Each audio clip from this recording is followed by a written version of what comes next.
Hello once again, and today we're doing another book review of Charlie Higson's The Enemy series. He has just released this one. I don't know whether or not this is the last one or not. I'm not very sure, but I've not even started to read it yet because I'm too busy reading another one which I'm doing another review on after I've done this video. But this is The Fallen. Sorry, I just ran up 3 flights of stairs, so I'm a bit out of breath. I've had a read of the blurb, and I'll read it out again. So,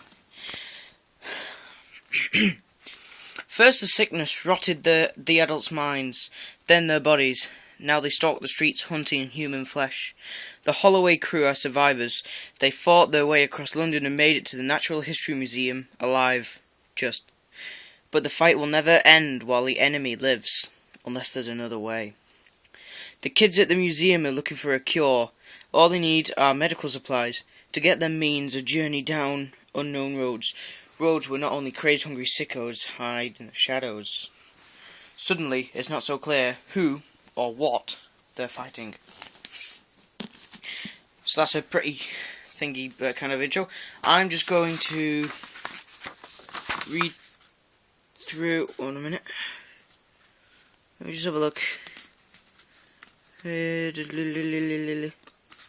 Current horrors. So this doesn't mean.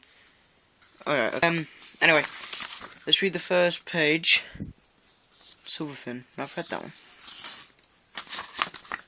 Okay. 28 seconds later, the events in The Fallen happen at the same time as the events in The Sacrifice, and just after the end of The Enemy. Just read the first page. Laughter filled the street. Laughter and singing. Maxie was laughing too, though she wasn't really sure why. She was filled with a wild, mindless joy. Here she was, into the cool, fresh air, marching through the streets of London with the surviving Holloway kids. It reminded her of Halloween, when she'd been younger. The slight hysterical feeling of escape, the normal rules broken, the streets being owned by the children. Only tonight the monsters were real. No matter, they would destroy all monsters. They chased off a group of grown-ups, sent them running. Maxie felt invincible. She was floating on air. There was a sort of magic about it. The energy of the other kids were combining into a powerful force. They were so much more so much more than a gang.